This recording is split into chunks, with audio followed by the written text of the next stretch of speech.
Ladies and gentlemen, this is Yash welcoming you all to the Crick Maze. The Crick Maze family wishes everyone a very happy Independence Day. Today, I have with me one of the greatest sports journalists who has been a blessing for the sports fraternity. A renowned journalist, penman of 5 extraordinary books. Please welcome Mr. Vijay Lokpali ji. Happy Independence Day, sir, and thank you for coming. Thank you, Yash, and I wish you a very, very happy Independence Day. And thank you for the lovely introduction. Thank you, sir. Before we start our session, a little introduction more of our guest. Mr. Lokpali ji is a cricket enthusiast. He first worked for The Hindu, covering all the sports section in 1986. His works includes Drive-In, History of Indian Badminton, The Hitman, Speed Merchants, and the World Cup Warriors. Moreover, Mr. Vijay has also covered the World Cup tour to England and South Africa in 1999 and 2003 respectively. Once again, we welcome you, sir, on our show. Thank you, Yash. So, starting with, sir, with the very basic question, what made you drove towards the sports and journalism? Sports, Yash, I think I'm sure you also must be playing some game. Could be, an indoor game or an outdoor game. So when I was growing up, you had to play. That was the best entertainment for you. There was no television, and like I said, there was no internet. So for distractions were little, and the best way to pass time when you were not at school or studying was to go out and play. And I was very fond of reading, and I also discovered that I could write, so it kind of combined, and I ventured into sports. My love for sports was always there, and writing helped me to kind of build a bonding with something which I loved so much. Well, rightly said, sir. Combining both the things makes you a sports journalist, and that's what your passion is. Rightly said, sir. Moving to the second question. Could you please enumerate the greatest memories of you in the Indian cricket that you are associated with?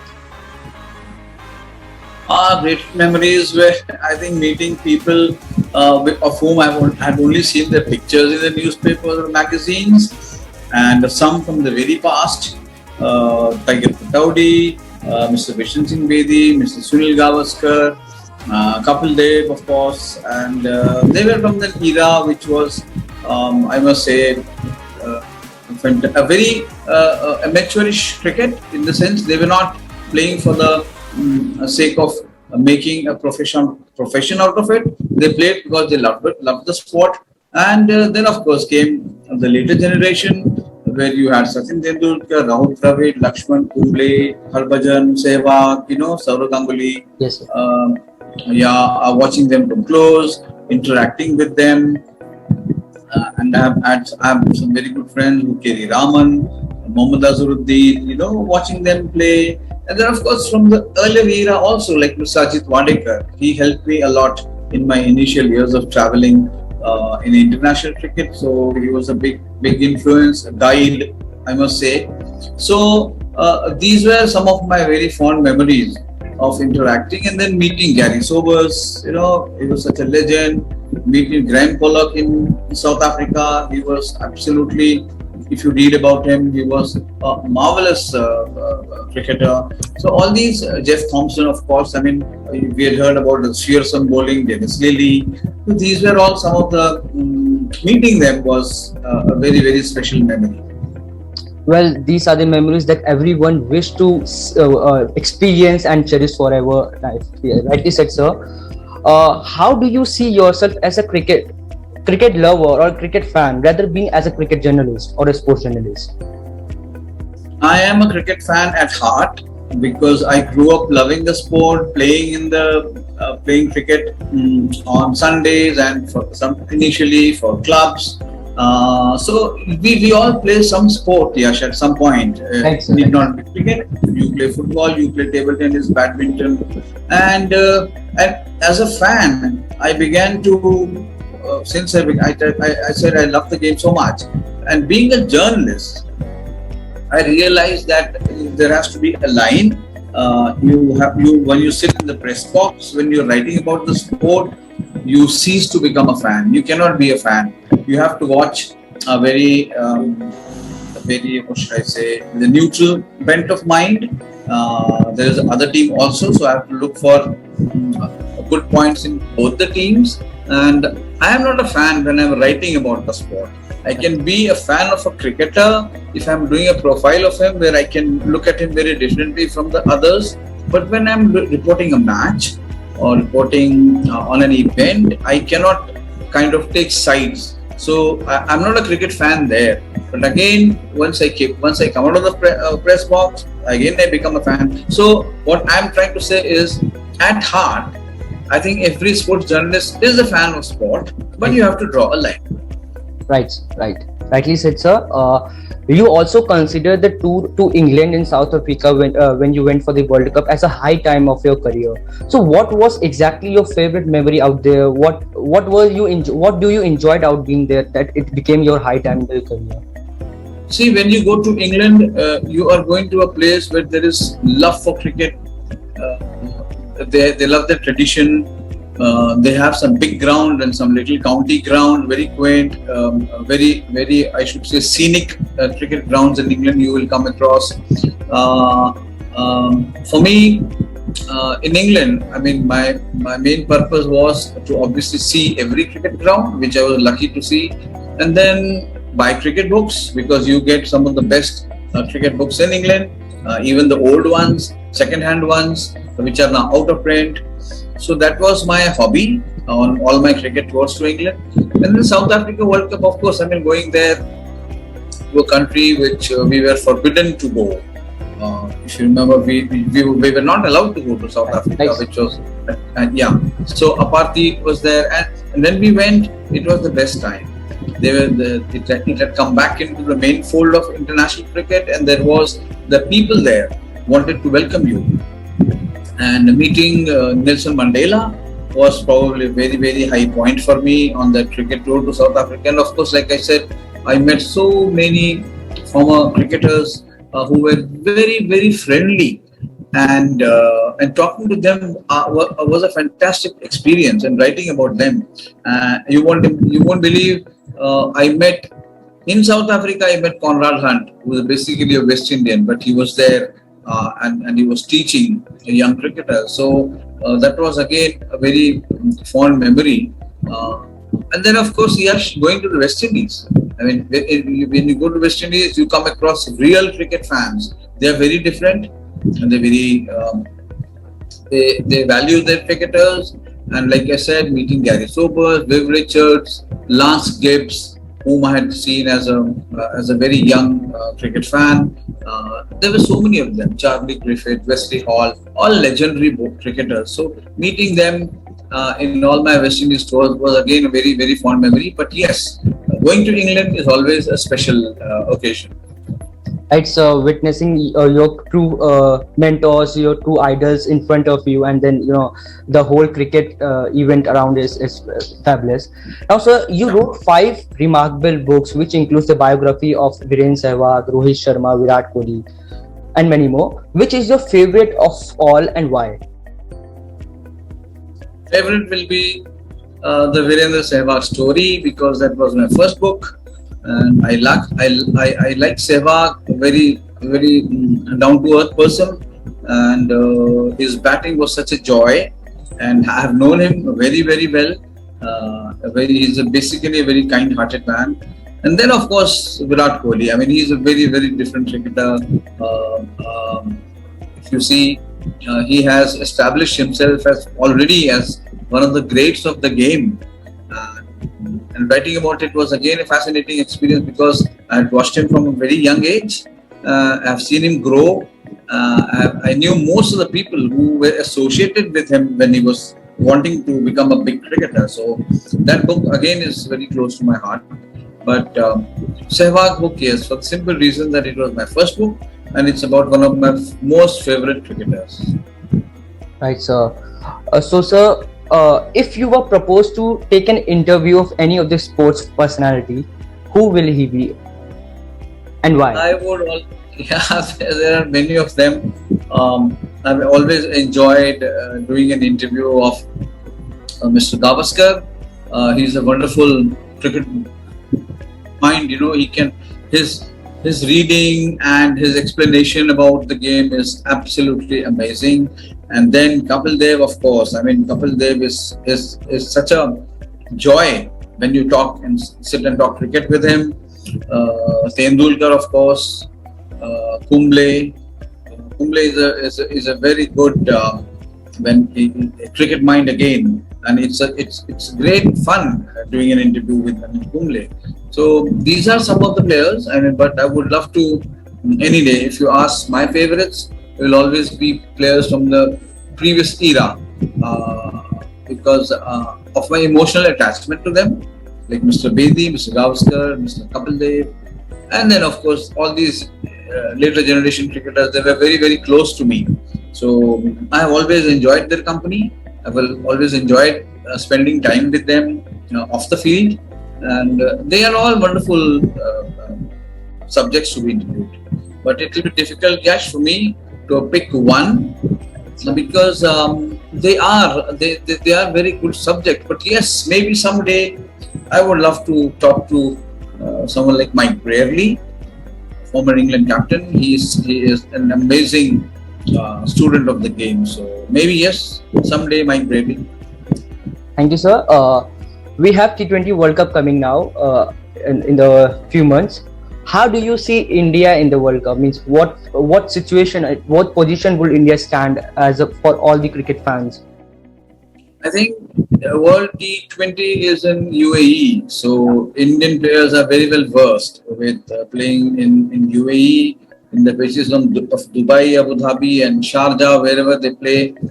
They've had IPLs there, and again before the World Cup, they will be playing the IPL, so they would have got acclimatized to it. Maybe some of the pitches might turn out to be slow, but I think India is very well prepared as a T20 team. It can definitely back itself to go right up to the semi-finals. They have to play the semi-finals given the strength of the team, and once you are there, I mean, in knockout it becomes a very different game. There are times when you would have played the league the best, but if you play one bad game on that day, you are gone. So again, it will be a question of temperament more than skill. If they hold on to it, why not India? You can see India winning the World Cup. Why not? Right. Thank you, sir. If giving you chance to choose any 4 debutants for the this T20 World Cup, who will they be, and why? Debutant? Sorry. 4 debutants for the World T20 Cup World Cup squad in the Indian list. Who will they be? In the Indian team, you mean? Yeah. I mean, it will be great to see Surya Kumar Yadav. Right. If he gets an opportunity, he is to me he is a talent who can swing the game. I would like to see someone like Siraj.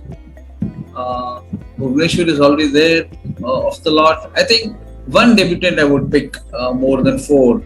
I would love to see Surya Kumar Yadav play the World Cup, and then maybe Mayank. I don't know if he'll get into the team, but but I would love to see Surya Kumar Yadav in the squad.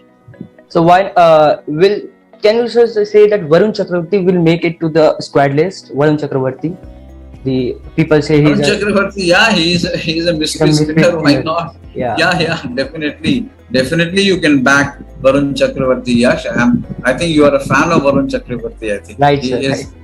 Right. He's a different bowler, no doubt. Why not? I mean, why can't we can expect Varun Chakravarti also to make his debut there, and maybe Chahal. Why not? Chahar, sorry, not Chahal. Chahal is already there. Why not Chahar? Rahul Chahar, because he again is a very bright prospect. He can find a place in the squad. So yes, let us have Varun Chakravarti and Rahul Chahar also in the list along with. So we will be able to see Kulcha back. Kulcha will be. It depends on what kind of combination they want to have. He's already there in the ODIs. Even if you see Rahul Chahar has done well, but of course, he has. I would rather Kuldeep Yadav because see he's not been regular. So it will be a tough choice to straight away pick him and throw him into the World Cup. But I personally have liked him a lot. He's been unfortunate to have missed out and sitting out most of the games. But I've always liked Kuldeep Yadav. He's a very competitive cricketer.